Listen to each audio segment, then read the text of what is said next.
With just over 6 months until Election Day, voters could have a third-party choice on the ballot. Independent Michigan Congressman Justin AMASH left the Republican Party last year. That was after he alleged President Trump had committed impeachable offenses. He's launched a 2020 exploratory committee and wants the backing of the Libertarian Party. I'm joined now by Congressman AMASH. Congressman, thank you so much for joining us this morning. A lot of people waking up this morning and asking the question. Thanks for having me here. My pleasure. Asking the question, why now? Why at this late stage of the game, in the middle of a national and global health crisis, are you qualified to run for president? What people want is someone who's practical, who's honest, who will represent every American. And right now what we have in Washington is two parties that are always fighting each other, that aren't representing the American people. We saw that with the most recent relief packages, where most of the aid was directed to helping those at the top and very little got through to the people who need it most. And people are tired of this. They want someone who's going to be practical, who will bring real, honest ideas to the table. Okay, but I'm curious to get your thoughts about your qualifications right now. Fair enough that you raised what the people want. What qualifications do you have to lead this country? Well, I'm a determined person. You've seen my stances in Congress. I was willing to go up against my own party at the time to pursue impeachment against the president. I've been willing to stand up against both parties time and again. I was one of the few people to speak out when it came to this relief package, to point out that it wasn't helping the people directly. And we need people like that. We need people who have leadership skills, who can stand up against those in power, can stand up to those who want to continue the bad process we have in Congress. And I have those skills, and I'll bring those to the table. I'm sure you're aware, Congressman, there's been a lot of pushback from both sides of the aisle, to be fair, on you getting into this race. I want to actually play for you something former Democratic Senator Claire McCaskill said on Morning Joe today. Watch this. The noise you heard yesterday was a confetti cannon going off in the White House when Justin AMASH announced that he was running for president. Every single anti-Trump vote needs to be focused on the viable candidate for president. Every single one. We do not have room for error in this election. This is no time for a Ross Perot or a Jill Stein or a Ralph Nader. Congressman, tell the American people why she is wrong. In 2016, third parties got about 6% of the popular vote, one of the several factors that many analysts say helped Donald Trump pull off his upset against Hillary Clinton.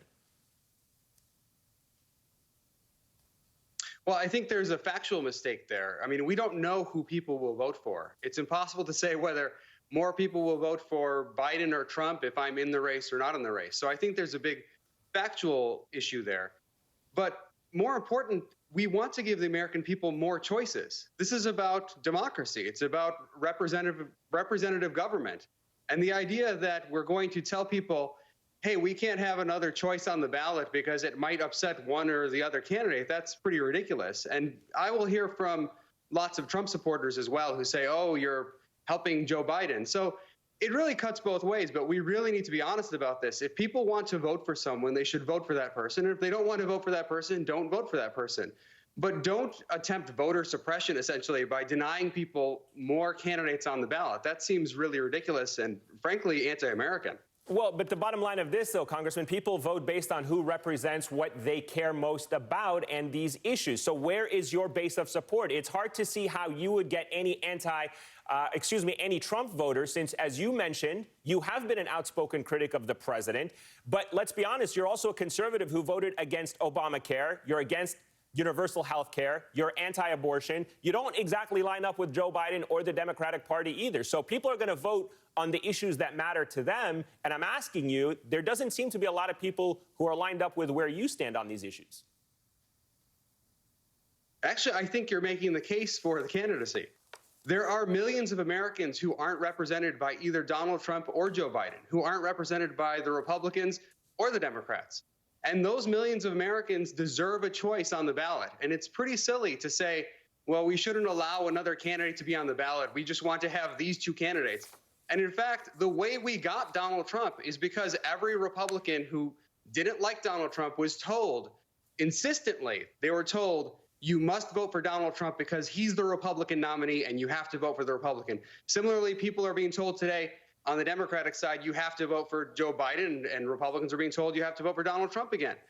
That's not the way the system is supposed to work. We're supposed to have a system where the people are represented, and there are millions and millions of people, I would say the plurality of Americans, who are not well represented by either of these two parties or either of these two candidates, and they deserve an opportunity to vote for someone that they want to win. Okay, so fair enough. You're talking about changing the system. You can certainly do that in a non-election year, but I'm curious to get your thoughts once again specifically about this. Is it worth the risk of running if you mean that you could possibly re-elect Donald Trump? You're very anti-Trump. You've made that very clear. So the question then becomes, is it worth the risk of running and getting President Trump back in office for another 4 more years? What I'm offering is another option for people to vote, and they deserve that option. I represent millions of people who aren't represented by these two parties, and they deserve that opportunity. We can always say the next election is the time or the one after that, but the truth is the system will never change unless people step up.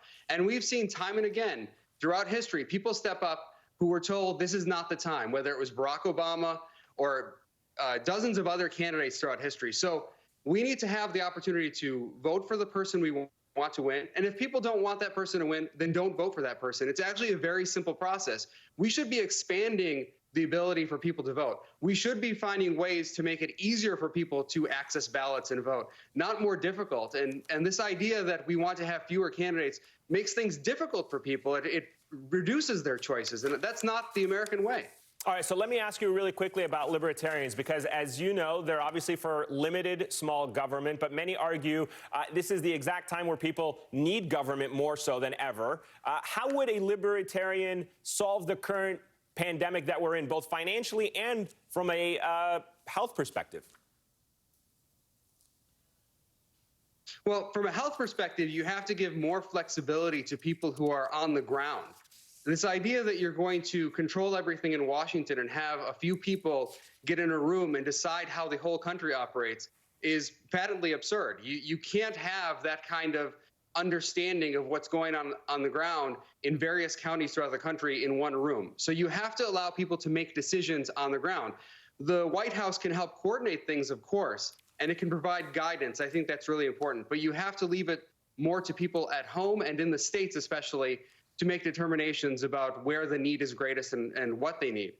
As for financial relief, I've said repeatedly that what people should have is direct pay from the government during this time. So what they're doing, Republicans and Democrats, is funneling money to the banks or directly to big corporations using the Federal Reserve. And that's not the right approach. There are millions of people who are struggling right now. They can't get unemployment very easily. They've lost their jobs. They're not able to put food on the table.